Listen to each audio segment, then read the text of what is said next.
1h05. Le dernier RERC quitte Paris, en direction de la banlieue sud. Pendant que vous dormez sur vos deux oreilles, Robert commence une course contre la montre. En 3 heures, il va falloir installer ses capteurs, exciter la voix avec un marteau, enregistrer les vibrations, retirer ses capteurs, libérer la voix, tout ça, avant le premier train du matin. Son boulot à Robert, c'est d'analyser les zones où la voix se dégrade plus vite que prévu. Et personne ne sait vraiment pourquoi. Et oui, une voie ferrée, c'est plus compliqué que ce que l'on pourrait penser. Car une roue de train sur un rail, ce sont près de 10 tonnes appuyées sur l'équivalent d'un ongle.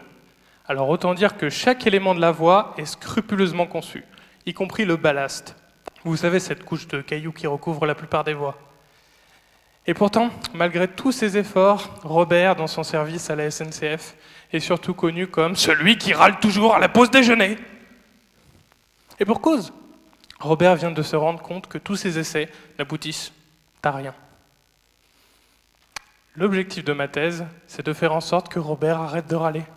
Pour ça, je lui ai proposé Track Simulator, un logiciel qui simule les vibrations dans la voie ferrée et notamment dans le ballast. Sans bouger de son bureau du 5e, Robert peut créer en quelques clics un clone virtuel de la voie et simuler les vibrations dans cette voie, tout comme s'il faisait ses essais.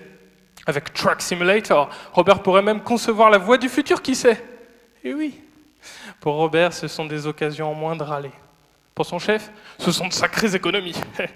Et des migraines en moins. Pourtant, quand je présentais ça à Robert, il n'était que très moyennement convaincu.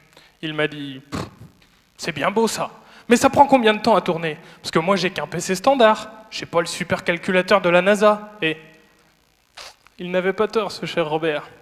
Car la première version de Track Simulator tournait sur un ordinateur à 300 processeurs. Alors autant dire que sur l'ordinateur de Robert, avec son modeste processeur, une simple simulation aurait pris 7 mois. Donc je suis retourné à mon bureau pour réduire la puissance de calcul nécessaire.